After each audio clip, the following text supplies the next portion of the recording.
أعوذ بالله من الشيطان الرجيم بسم الله الرحمن الرحيم إنا نحن نزلنا الذكر وإنا له لحافظون سورة النبي الكريم ونحن على ذلك من الشاهدين والشاكرين والحمد لله رب العالمين كلمة رسول الله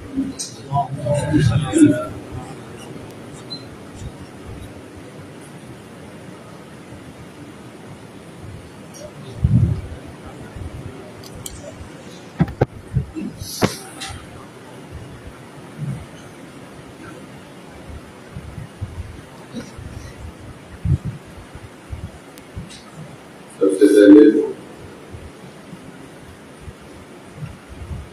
میں آپ حضرات کا شکریہ ادا کرتا ہوں کہ آپ حضرات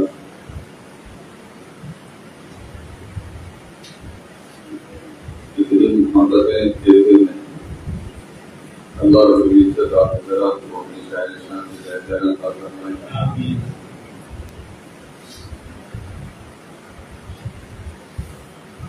یہ دنیا یہ نظام چلتا نسبتوں سے بھی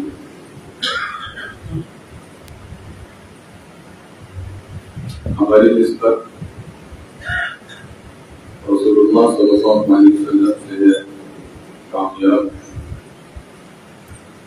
قرآن پاک کے ساتھ ہے ترقیاں ہیں، کامیابیاں ہیں، صحابہ کرام کے ساتھ ہے ترقی، ہمارے مقدر میں کامیابیاں ہیں۔ اور اگر خدا نہ خواستہ نسبت بدل جائے، کافروں کی طرف نسبت ہو جائے تو پھر تنزلی ہے۔ قرآن پاک کے ساتھ جو بندہ جڑے گا، جو چیز جڑے گی، اللہ اس کو عزتوں والا بنا دے۔ اس کی عام مثال لگا لیں، ایک لکڑی ہے، کرسی کی لکڑی کی بنی ہوئی ہے، ممبر کی لکڑی کا بنا ہوتا ہے، وہاں بیٹھنے کے لیے صفائیوں کی لکڑی کی بنی ہوئی ہے، اس پہ پاؤں بھی رکھ لیتے ہیں، جوتے بھی رکھ لیتے ہیں، اس پہ چڑھ کے کام بھی کر لیتے ہیں۔ لیکن اسی لکڑی میں سے ایک لکڑی ایسی ہوتی ہے جو قرآن پاک کی دیوار بنی ہوتی ہے، اس پر قرآن پاک کے علاوہ کوئی چیز رکھنا بھی ہم میں سے کوئی گوارا نہیں کرتا۔ اگر خدا نہ خواستہ چھوٹا بچہ اس کے اوپر بیٹھ بھی جائے، ہم اس چھوٹے بچے کو بھی فوراً ڈانٹتے ہیں کہ نہیں بھائی اس سے نیچے اترو۔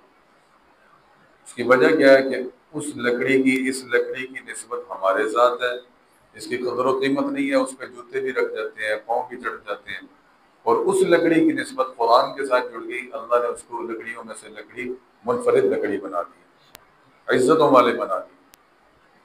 کاغذ، اخبار کا کاغذ بھی ہوتا ہے، کاپی کا کاغذ بھی ہوتا ہے، رسالے کا کاغذ بھی ہوتا ہے، لیکن ہم اس کو وہ عزت نہیں دیتے جو قرآن پاک کے کاغذوں کو عزت دیتے ہیں۔ حالانکہ کاغذ ہی ہے، لیکن اس کاغذ کی نسبت قرآن سے جڑ گئی اس لیے وہ عزتوں والا ہو گیا، اور اس کاغذ کی نسبت ہمارے ساتھ جڑی اس لیے وہ عزتوں والا نہیں۔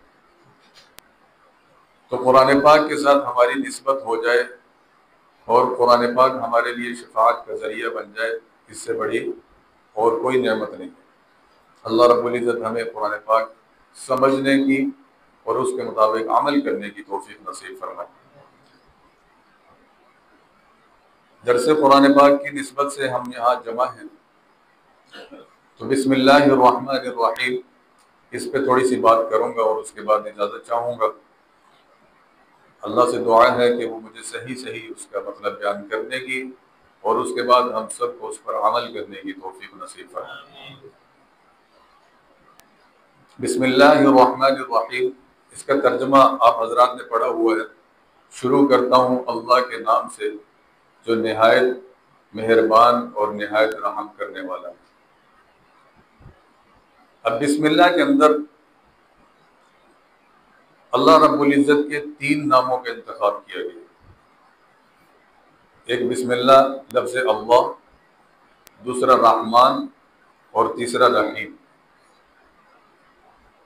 سمجھ آ رہی؟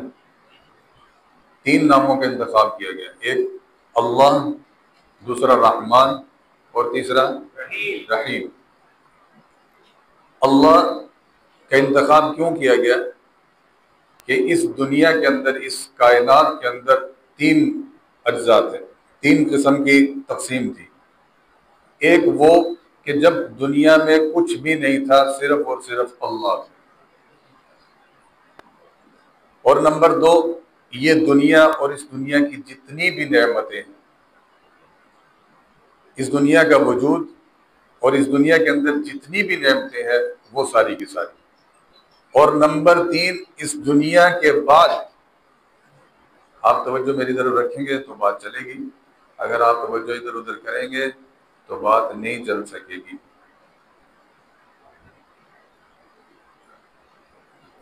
ہم آپ آتے رہیں گے انشاءاللہ، آپ توجہ میری طرف رکھیں۔ میری کلاس کا بھی یہی اصول ہوتا ہے، میں کلاس میں بھی یہی کہا کرتا ہوں، بھائی بچوں کوئی بھی آئے، چاہے آپ کے والد صاحب بھی آئے، آپ نے کلاس میں نظر ادھر نہیں کرنی، توجہ میری طرف رکھیں گے تو بات چلے گی۔ اگر آپ کو بات سمجھ نہیں آ رہی تو پھر آپ سے معذرت، آپ باہر تشریف رکھ لیں، آنے جانے والوں کو دیکھ لیں، لیکن اگر بات سمجھ آ رہی ہے تو پھر بات چلنے دیں۔ تو تین نام اللہ نے استعمال کیے، ایک لفظ اللہ، اللہ، دوسرا رحمان اور تیسرا رحیم۔ اللہ پوری کائنات میں کچھ بھی نہیں تھا، کأن اللہ ولم یکن معہ شیء، کوئی چیز اللہ کے ساتھ نہیں تھی، صرف اور صرف اللہ تھا۔ اس کے بعد دوسری چیز کہ اس دنیا کو بنایا، اس دنیا کو، اس کائنات کو وجود بخشا، اس کو دنیا کہتے ہیں، اس کے لیے رحمان بولا گیا۔ اور تیسرا دور کون سا تھا؟ آخرت کا، جو اس دنیا کے بعد اگلا دور شروع ہوگا، اس کو کیا کہتے ہیں؟ آخرت، اور اس کے لیے رحیم بولا گیا۔ اللہ نے اس دنیا کو وجود بخشا تو کیا فرمایا؟ رحمان بولا گیا اس کے لیے، کہ نہایت مہربان۔ اور دنیا کے اندر اللہ رب العزت نے ہمیں کتنی نعمتیں دی ہیں، یہ اس کی مہربانی کی وجہ سے۔ ہمیں صحت دی، اس کی مہربانی، ہمیں رزق دیا، اس کی مہربانی، ہمیں اولاد دی، اس کی مہربانی۔ ہم کچھ کر سکتے ہیں، کچھ بگاڑ سکتے ہیں، کچھ بھی نہیں کر سکتے۔ ہم کہتے ہیں کہ اس کی مہربانی ہے، اللہ کا کرم ہے، اللہ کی مہربانی ہوئی ہے، ہمیں یہ نعمت مل گئی۔ جیسے دنیا کے اندر ہم کہتے ہیں کوئی بندہ کاروبار میں پھنس جائے، مقروض ہو گیا، قرضے کے تلے دب گیا، یا اور کسی پریشانی میں پھنس گیا، اب دوسرا ساتھی اس کا ساتھ دیتا ہے، اس کی مدد کر دیتا ہے، اس کی خدمت کر دیتا ہے، ہم کیا کہتے ہیں؟ اس بندے نے مہربانی کی اور میں اس مشکل سے میں نکل گیا، یہی کہتے ہیں۔ تو دنیا کے اندر اللہ کی مہربانی ہوتی ہے، اور اللہ رب العزت ہمیں یہ ساری کی ساری نعمتیں عطا فرماتے ہیں، یہ اس کی مہربانی ہے۔ ہمیں صحیح سالم جسم دیا، صحیح سالم اعضاء دیے، صحیح سالم بچے دیے، صحیح سالم گھر دیا، کھانے کو اچھی چیزیں دی، کتنی نعمتیں ہیں، یہ ساری کی ساری اس کی مہربانی کی وجہ سے۔ اور نمبر تین آخری دور کہ وہ آخرت کا دور ہے، اس کے لیے کیا فرمایا؟ رحیم۔ ترجمہ کیا تھا؟ بسم اللہ الرحمن الرحیم، شروع کرتا ہوں اللہ کے نام سے جو مہربان ہے، نہایت رحم کرنے والا ہے۔ اور آخرت کے دور کے اندر ہم سب کو اللہ کے رحم کی ہی ضرورت ہے۔ کوئی بندہ یہ کہہ سکتا ہے کہ میرے پاس اتنی نیکیاں ہیں، میرے پاس اتنے اعمال ہیں، میں بخشا جاؤں گا اس کی وجہ سے؟ قیامت کے دن ہر بندہ پریشان ہوگا، حتیٰ کہ انبیاء علیہ السلام بھی پریشان ہوں گے، وہ بھی نفسی نفسی نفسی نفسی کا نعرہ لگا رہے ہوں گے۔ ہر بندہ پریشان ہوگا سوائے رسول اللہ صلی اللہ علیہ وسلم کہ وہ یا رب امتی یا رب امتی یا رب امتی کا نعرہ لگا رہے ہوں گے۔ تو وہاں ہر بندے کو اللہ کی رحمت کی ضرورت ہے، اللہ کے رحم کی ضرورت ہے۔ قیامت والے دن ایک بندہ آئے گا، اللہ رب العزت فرمائیں گے تیرے نامہ اعمال کے اندر جتنی بھی نیکیاں ہیں، ان ساری نیکیوں کا الگ، لیکن ایک نیکی کم ہے، ایک نیکی اگر تو اور لے آئے تو میں تجھے جنت میں بھیج دوں گا، وگرنہ تیرا فیصلہ جہنم میں ہوگا۔ وہ بندہ پریشان ہوگا، اور پریشان ہو کر واپس آئے گا۔ سب سے پہلے امید کس سے ہوتی ہے انسان کو؟ ماں باپ سے۔ ماں باپ کے پاس آئے گا، ماں باپ کہیں گے لا، آج ہم تیرے کسی کام نہیں آ سکتے، دنیا کے اندر بہت تیرے لیے قربانیاں دی، ہم تیرے آج کسی کام نہیں آ سکتے۔ اس کے بعد بھائی پہ بڑا بھروسہ ہوتا ہے کہ وہ مشکل وقت میں ساتھ دیتا ہے، لڑائی ہو جائے بھائی کو سب سے پہلے فون کرتا ہے، اور بھائی سب سے پہلے اس کا فون کھولتا ہے اور وہ جا کے اپنے بھائی کے بدلے کے لیے چل پڑتا ہے۔ وہ کہے گا بھائی جان، دنیا کے اندر آپ میرے لیے جان قربان کرنے کو تیار تھے، آج مجھے صرف آپ سے ایک کام ہے کہ آپ مجھے ایک نیکی دے دیں، میرا بیڑا پار ہو جائے گا۔ بھائی کہے گا نا نا نا، آج میں تیرے کسی کام نہیں آ سکتا۔ بہن کے پاس جائے گا، بھائی بہن کہ مجھے صرف ایک نیکی کی ضرورت ہے، آپ مجھے ایک نیکی دے دیں، بہن بھی کہتی جواب دے دے گی۔ اس کے بعد دنیا کے اندر سب سے بڑا ساتھی بیوی ہوتی ہے، وہ مشکل کے وقت کا ساتھی ہوتی ہے، آسان وقت کا ساتھی ہوتی ہے۔ اس کے پاس جائے گا کہ مجھے ایک نیکی کی ضرورت ہے، صرف ایک نیکی کی ضرورت ہے، میرا بیڑا پار ہو جائے گا، وہ بھی اس دن انکار کر دے گی۔ یوم یفر المرء من اخیہ وامہ وابیہ، ہر کوئی بھاگ فرار اختیار کر رہا ہوگا، دوستوں کے پاس جائے گا، جن دوستوں کی مجلسوں کے اندر بیٹھ بیٹھ کر ساری رات گزار دیا کرتا تھا، ماں باپ تڑپتے رہتے تھے، وہ اس کے باوجود وہ ان کی پرواہ کیے بغیر ساری رات دوستوں کی مجلسوں میں شراب کباب میں لگا دیتا تھا۔ ان دوستوں کے پاس جائے گا، وہ دوست بھی کہیں گے نا نا نا، آج ہم تیرے کسی کام نہیں آ سکیں۔ آخر کار پریشان ہوگا سب سے، واپس جا رہا ہوگا، ایک بندہ راستے میں مل جائے گا، کیا بات ہے، کیا مسئلہ ہے؟ وہ کہے گا کہ یار ماں باپ کام نہیں آئے، دوست کام نہیں آئے، بہن بھائی کام نہیں آئے، تو میرے کیا کام آئے گا، چھوڑ پڑے۔ وہ بتا تو صحیح معاملہ کیا ہے؟ تو وہ کہے گا کہ مجھے ایک نیکی کی ضرورت ہے، اگر ایک نیکی مجھے مل جاتی ہے تو میرا بیڑا پار ہو جاتا ہے۔ تو وہ کہے گا بھائی بات سنو، میرے پاس ہے ہی ایک نیکی، یہ تو لے جا، تیرا تو بیڑا پار ہونا، میں نے تو جنت جہنم میں ہی جانا، تیرا تو بیڑا پار ہو، تو جنت میں جائے گا، میرے پاس ہے ہی ایک نیکی۔ جب دربار میں خوشی خوشی اللہ کے دربار میں حاضر ہوگا، اللہ سے فرمائے گا یا باری تعالیٰ مجھے ایک نیکی دے دی، ایک نیکی میں لے آیا، تو اللہ رب العزت فرمائیں گے کہ وہ کون ہے آج کے دن جس نے اتنی بڑی جرت کی ہے کہ ایک نیکی دے دی؟ تو اس کو لے کر آئیں گے، اس آدمی کو بلایا جائے گا، اللہ فرمائیں گے کیا تم مجھ سے بھی بڑا سخی بننے کی کوشش کرتا ہے؟ چلو تم دونوں جنت میں چلے جاؤ، سبحان اللہ، تو نے اپنے بھائی کے لیے قربانی دی ہے اور تم مجھ سے بڑا سخی بننے کی کوشش کرتا ہے، چل تو بھی اس کے ساتھ جنت میں چلا۔ تو میرے بھائیو، اللہ رب العزت کی رحمت اس وقت ضرورت ہوگی آخرت کے اندر، اس لیے فرمایا رحیم کہ نہایت مہربان، نہایت رحم کرنے والا۔ پھر اللہ رب العزت نے دیکھیں بسم اللہ الرحمن الرحیم میں ایک اسم جلالہ ہے اور دو اسم جمالیہ ہیں۔ ایک اسم جلالہ اللہ رب العزت کا نام اللہ، اور دو اسم جمالیہ وہ اللہ کی صفات ہیں، مہربان ہے اور رحیم ہے۔ اس سے کیا سمجھ آتا ہے؟ اس سے سمجھ یہ آتا ہے کہ اللہ کی رحمت اللہ کے غضب پر غالب ہے، اللہ کی رحمت اللہ کے غضب پر غالب ہے۔ اللہ کے اندر دونوں صفات موجود ہے، غضب بھی ہے اور رحمت بھی ہے، لیکن اللہ کی رحمت وہ غضب پر غالب ہے۔ عرش کے اوپر یہ لکھا ہوا ان رحمتی سبقت، کہ میری رحمت ہر چیز سے آگے۔ ایک دوسری روایت میں لکھا ہوا غلبت غضبی، کہ میرے غضب پر میری رحمت غالب ہے۔ یہ صحیحین کی روایت ہے۔ تو اللہ کی رحمت اس میں جلالہ ایک اور دو جگہ پہ اس میں جمالیہ، اسماء صفاتیہ، یہ دو بیان کر کے اس کی طرف اشارہ کر دیا کہ اللہ کی رحمت اللہ کے غضب پر غالب ہے۔ اس کی ایک دو مثالیں ہم تکوینی اعتبار سے دے لیتے ہیں۔ دیکھیں دنیا کے اندر دنیا کا نظام بنا، اس دنیا کے اندر اللہ کو ماننے والے بھی ہیں اور اللہ کے نہ ماننے والے بھی ہیں، اللہ کا انکار کرنے والے بھی ہیں۔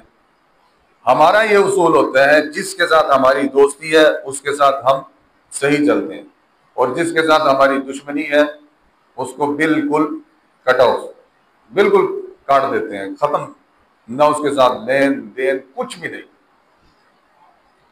اب اللہ کی ذات کے دوست بھی ہیں، اللہ کی ذات کے دشمن بھی ہیں، واضح اللہ کا انکار کرنے والے۔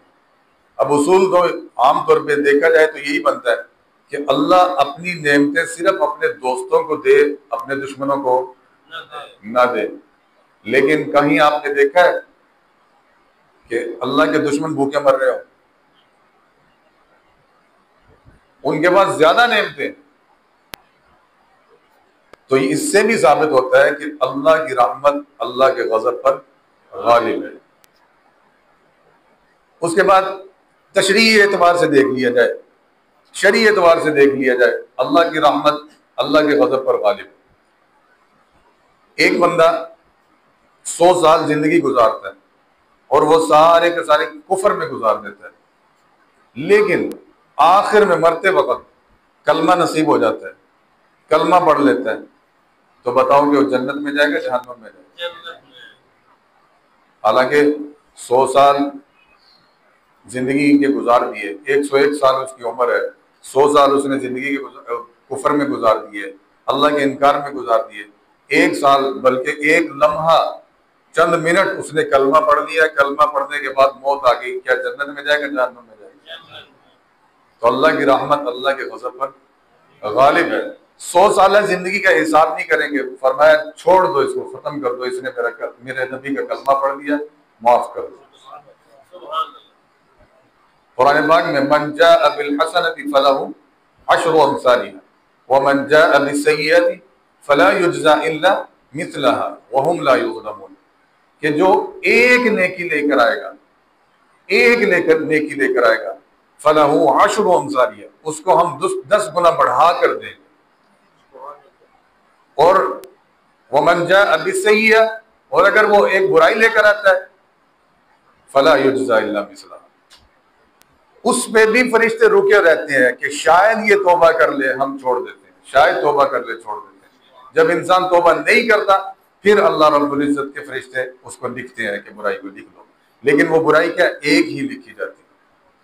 اس کے بعد اور دیکھیں اللہ کی رحمت کتنی وسیع کہ ایک بندہ گناہ کرتا ہے، زمین و آسمان کے درمیان کا خلا بھر دیتا ہے گناہ کر کے، لیکن ایک وقت آتا ہے اللہ اس کو توبہ کی توفیق دے دیتے ہیں، وہ اللہ کے دربار میں آ کر شرمندہ ہو کر، نادم ہو کر سچے دل سے توبہ کر لیتا ہے، اللہ سارے گناہ معاف فرما دیتا ہے۔ یہ رحمت وسیع نہیں؟ اور پھر کیا اس سے بڑی رحمت دیکھیں کہ نامہ اعمال کے اندر اللہ کیا فرماتے ہیں کہ اس کی برائیوں کو ختم کر دو، اس کے نامہ اعمال سے برائیوں کو ختم کرو۔ حالانکہ اصول کیا ہوتا ہے؟ اصول تو یہ ہونا چاہیے تھا کہ جو کیا سب کچھ بند کر دو، نیا نامہ اعمال شروع کر دو، برائیاں کی ہیں، نیکیاں کی ہیں، سب بند کر دو اور نئے طریقے سے شروع کر دو۔ کھاتا یہی چلتا ہے دکانوں کا کہ پچھلا جو کیا اس کو بس ختم کرو، اب نیا رجسٹر شروع کر دو۔ حالانکہ اللہ رب العزت کیا فرماتے ہیں کہ اس کی برائیوں کو ختم کر دو، نیکیوں کو پھر بھی برقرار رکھو، سبحان اللہ، نیکیوں کو پھر بھی برقرار رکھو۔ تو یہ اللہ کی رحمت ہے۔ اللہ رب العزت ہمیں ان باتوں پر عمل کرنے کی توفیق نصیب فرمائے۔ اللہ رب العزت سے دعا ہے کہ اللہ رب العزت جو کچھ کہا ہے اس کے مطابق عمل کرنے کی توفیق نصیب فرما دیں، اور آپ حضرات کی محبت کو سلامت رکھیں، اور اللہ رب العزت آپ حضرات کو صحت، عافیت، خیر والی، ایمان کی سلامتی والی زندگی نصیب فرمائے۔ اللہ رب العزت اچھے اعمال کرنے کی توفیق نصیب فرمائے۔ وآخر دعوانا ان الحمدللہ رب العالمین۔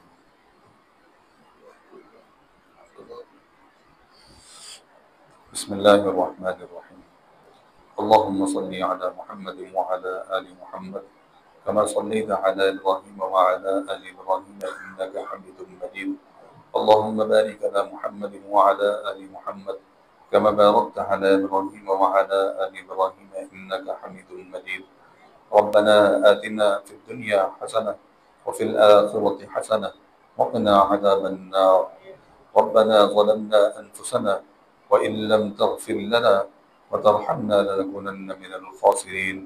یا اللہ ہم سب کے گناہوں کو معاف فرما، یا اللہ صغیرہ کبیرہ ہر قسم کے گناہوں کو معاف فرما، یا اللہ تیری رحمت کو بیان کیا، یا اللہ اس سے مایوس نہ فرما، یا اللہ ہمارے گناہوں کو نہ دیکھ، اپنی رحمت کو دیکھتے ہوئے ہمارے گناہوں سے درگزر فرما، یا اللہ جتنے دوست احباب جمع ہیں سب کو صحت عافیت خیر والی زندگی نصیب فرما، ایمان کی سلامتی نصیب فرما، دین دنیا کی بھلائیاں نصیب فرما، خیر و برکات نصیب فرما، یا اللہ اپنے رحم کا معاملہ فرما، فضل کا معاملہ فرما، کرم کا معاملہ فرما، یا اللہ ہم سب کو دین کا داعی بنا، یا اللہ دین پر چلنا آسان فرما، یا اللہ نبی علیہ الصلوۃ والسلام کی سنتوں کو اپنی زندگی میں اپنانے کی توفیق نصیب فرما، یا اللہ آپ کے فرمان کے مطابق زندگی بسر کرنے کی توفیق نصیب فرما، یا اللہ جتنے محبین ہیں معاونین ہیں مخلصین ہیں تعاون کرنے والے ہیں، یا اللہ سب کو اپنی شان نشان جزائے خیر عطا فرما، یا اللہ ان محبتوں کو سلامت فرما، یا اللہ جو کچھ پڑھا سنا گیا یا اللہ اس کا ثواب نبی علیہ الصلوۃ والسلام کی خدمت عالیہ میں پیش کرتے ہیں، قبول و منظور فرما، ان کے بعد صحابہ کرام تابعین تبع تابعین بزرگان دین جتنے بھی مسلمان فوت ہو چکے ہیں، بالخصوص میرے والدین اور حضرت قاری قیام الدین صاحب رحمۃ اللہ علیہ، یا اللہ ان کو اس کا ثواب پہنچا، یا اللہ اس کی برکت سے ان کی مغفرت فرما، ان کے درجات کو بلند فرما، یا اللہ ان کو اپنی شان نشان جزائے خیر عطا فرما، یا اللہ اپنی شان نشان جزائے خیر عطا فرما، یا اللہ فضل کا معاملہ فرما، یا اللہ نبی علیہ الصلوۃ والسلام کی شفاعت نصیب فرما، یا اللہ ہم سب کو بیت اللہ کے طواف نصیب فرما، صفا مروہ کی سعی نصیب فرما، روضہ علیہ الصلوۃ والسلام کی بار بار حاضری کا شرف نصیب فرما، یا اللہ جتنے بیمار ہیں تمام کو شفاء کاملہ عاجلہ نصیب فرما، جو پریشان ہیں ان کی پریشانیوں کو ختم فرما، جو مقروض ہیں ان کے قرضوں کی ادائیگی کی صورتیں پیدا فرما،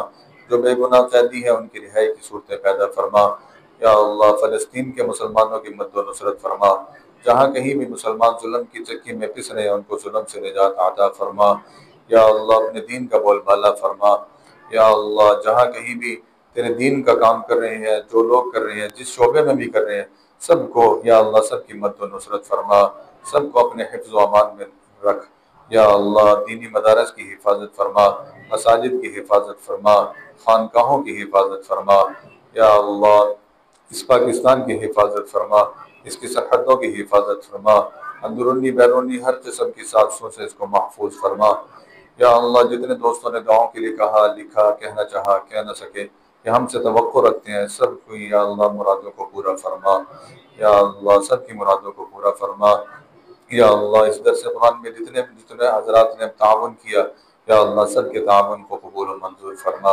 اس مسجد کو آباد فرما، یا اللہ اس مسجد کو آباد فرما، یا اللہ اس کو دینی مراکز بنا، یا اللہ اس کو قبول فرما، ربنا ظلمنا انفسنا وإن لم تغفر لنا وترحمنا لنكونن من الخاسرين، صلى الله تعالى على خير خلقه محمد وآله وأصحابه أجمعين برحمتك يا أرحم الراحمين.